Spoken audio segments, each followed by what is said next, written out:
Assalamu alaikum, dear students. Today we'll be continuing with this cell cycle and we'll complete it inshallah today. So, yesterday we studied the stages, the phases, the G1 phase, the S phase, and the G2 phase, and then the M phase, where the cell then ultimately gets divided and forms two daughter cells, right? Now, what happens to these daughter cells?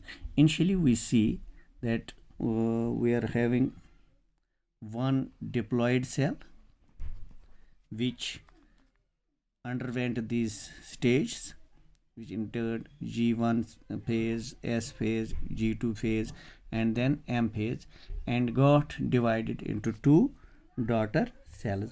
And these two daughter cells are again diploid to N, right?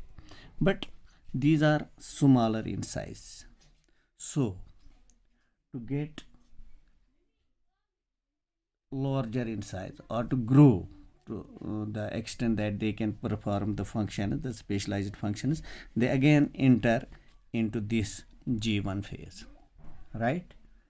So, ये daughter cells जो हैं after this M phase, when they are formed, they are smaller in size, and to grow they enter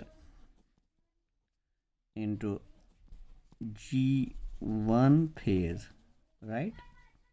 They enter into G1 phase. वहाँ पे क्या होता है? Grow to normal size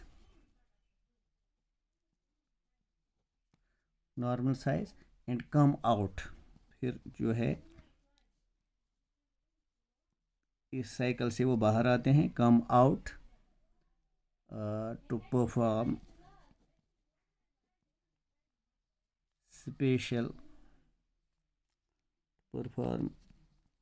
special functions.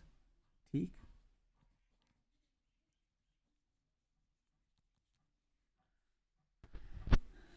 ये daughter cells if they don't have to divide again, for example जो हमारे organ बनते हैं, ठीक है ना, तो इनको जो है जिन सेलों को डिवाइड नहीं होना है again, they settle then enter into the G1 phase.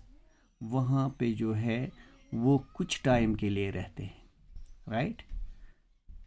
उस टाइम उस फेज को कहते हैं inactive phase.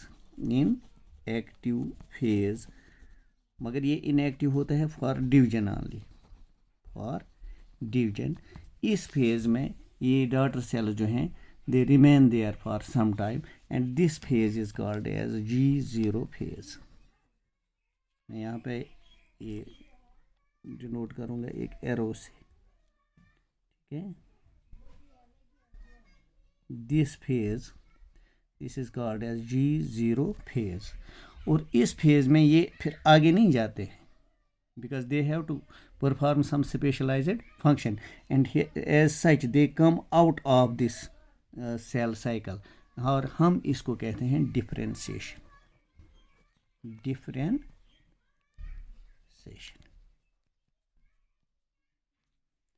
But at some time, if the cell again, after performing specialized functions, if the cell again has to divide due to requirement of the body, right, it again enters into this what we call G1 phase, into cell cycle, right? So इस process को जो है differentiation कहते हैं. फिर मैं बताऊंगा. अगर सेल को फिर डिवाइड होना है due to requirement of the body, if the cell has to divide again, ये क्या करते हैं? इट इंटर्स इनटू द, क्योंकि फिर तो डेफिनेटली इसको G1 फेज से होके जाना है, S फेज से, G2 फेज से, M फेज से, इनटू सेल साइकिल. तो इस प्रोसेस को कहते हैं differentiation. वो है differentiation when it comes out of the cell cycle to perform different functions, and this is called as differentiation when the cell again enters into the cell cycle for division.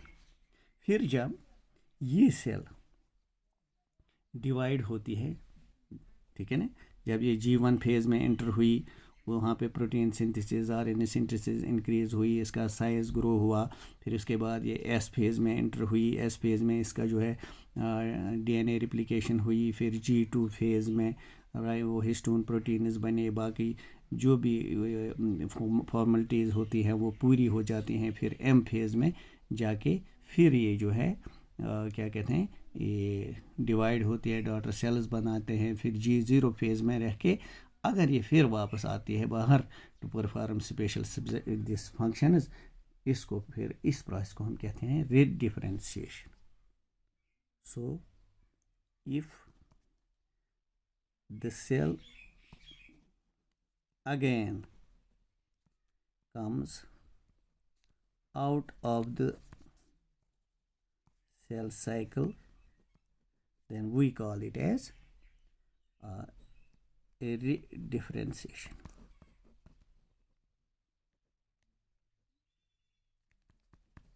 Basically जो है cell, ये जो life starts from a single cell, इसी एक cell में, इस single cell में हर वो डीएनए कोडिंग होती है फॉर डिफरेंट सेल्स जो आगे बनने होते हैं, जो भी जितनी भी सेल्स होते हैं, जितने भी ऑर्गन्स टिश्यूज़ वगैरह, इसमें जो भी कोडिंग फॉर प्रोटीन सिंथेसिस होती है that is carried in that single cell. But after that it is very important कि सेल डिफरेंशिएशन होगी, ताकि जो डिफरेंट पार्ट्स होते हैं बॉडी के, different system, different organ systems, वो बने और एक ऑर्गेनिज्म जो है वो वजूद में आए.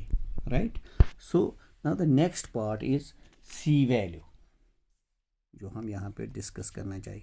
Late me do it here. Okay, let's write it here. It is C value. What is C value? देखें बेटा, एक सेट क्रोमोसोम पे जो कंटेंट डीएनए का मौजूद होता है that is called as C value. So C value is the content of DNA present on one set of chromosomes. One set of chromosomes. That is haploid. ठीक है, picogram इसका unit है, याद रखें, पिकोग्राम. ठीक. अब यहाँ पे आप देखें G1 फेज़ में जो सेल यहाँ पे हमने दिखाई ना, जो ये सेल है 2n सेल, ये इंटर हुई कहाँ पे, इस क्या कहते हैं G1 फेज़ में. यहाँ पे ये ग्रो हुई, यहाँ पे पहुँची, इसका साइज़ थोड़ा बड़ा हुआ, लेकिन सेम है, इसमें जितने क्रोमोसोम्स हैं उतना ही डीएनए कंटेंट. ठीक है. फिर ये एंटर होती है यहाँ पे एस फेज़ में. यहाँ पे जो है डीएनए जो है वो डबल होता है. ठीक. लेकिन क्रोमोसोम नंबर जो है वो अभी सेम है, क्रोमोसोम नंबर अभी सेम रहता है. ठीक. फिर इसके बाद जो है G2 फेज़ में दाखिल होता है, वहाँ पे भी डीएनए डबल होता है और क्रोमोसोम नंबर जो है वो सेम होते हैं.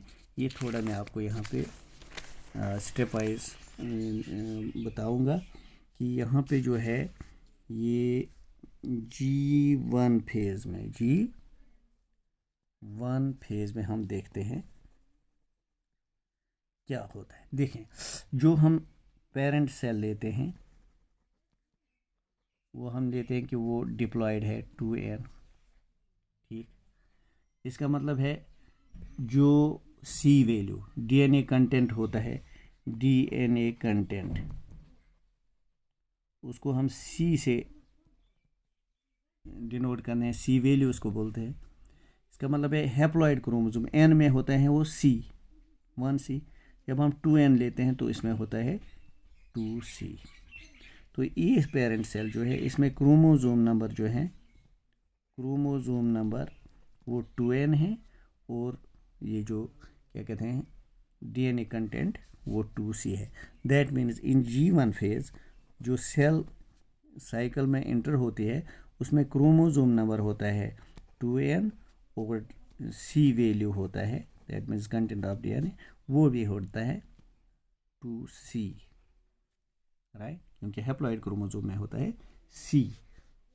ठीक है, इसके बाद when the cell enters into s phase, तो s फेज में क्योंकि क्रोमोसोम नंबर जो है वो सेम रहते हैं, दैट इज 2n, बट ये जो c वैल्यू होता है, c वैल्यू डीएनए कंटेंट जो है ये डबल होता है, ठीक है ना, दैट मीन्स 2c था, इसका double, that means it has become now 4c।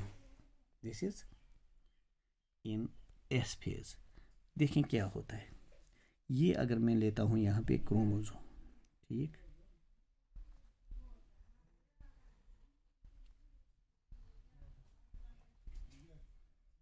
ठीक है, इसमें जो हम ऐसे दिखाते हैं ये डीएनए कंटेंट है, ठीक, तो इसमें जो क्रोमोसोम नंबर है वो 2n है, और ये जो डीएनए वैल्यू है वो 2c है।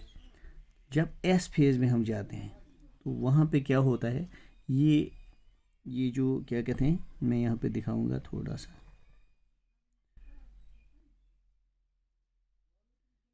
ये ऐसे आपको समझ आएगा।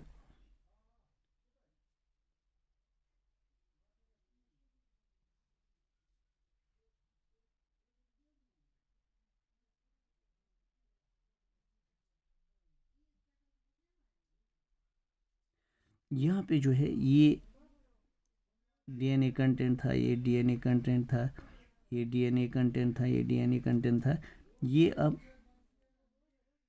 रिप्लिकेट होता है, इस डबल्ड, ठीक है, तो यहाँ पे जो है डीएनए था 2c, और यहाँ पे जो है डीएनए होता है, अब इसमें डबल होता है, रिप्लिकेशन होती है 4c, ठीक, तो c वैल्यू यहाँ पे 4c है, और क्रोमोसोम नंबर जो है वह भी सेम है, ठीक। इसके बाद G2 फेज में, G2 फेज में सेम क्रोमोसोम नंबर जो है 2n, और ये क्या कहते हैं c वैल्यू जो है ये भी 4c। इसके बाद m फेज में, m फेज में क्या होता है, आप यहाँ पे ये एंटर होते हैं दिस प्रोफेज, ठीक है ना, मेटाफेज, फिर एनाफेज। एनाफेज में क्या होता है, एनाफेज में ये जो क्रोमोसोम्स हैं ये सेपरेट होते हैं, क्रोमोसोम्स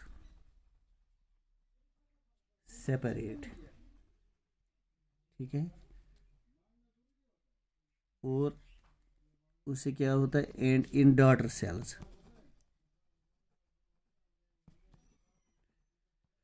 देखें क्रोमोसोम जो है, अब यहाँ पे आप देखें ये जो आर्म है, हालांकि ये क्रोमोसोम एक है, लेकिन इसके ये दो आर्म्स जो हैं ये दो दो बन गई हैं, इनको हम क्रोमेटिड्स कहते हैं एक्चुअली। फिर यहाँ पे जब कंस्ट्रक्शन होती है ये क्रोमेटिड एक साइड में एक डॉटर सेल में जाता है, और ये एक side, and it now becomes chromosome having the same content of DNA as that of the original cell, ठीक है ना, ये ऐसी ऐसी कंस्ट्रक्शन इसमें होती है, ठीक।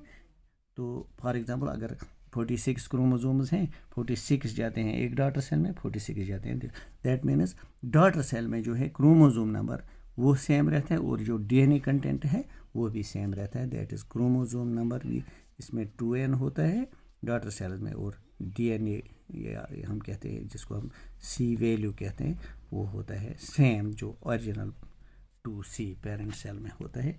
इस तरह से जो है ये सेम जेनेटिक कंटेंट जो है हर डॉटर सेल में पहुंच जाता है।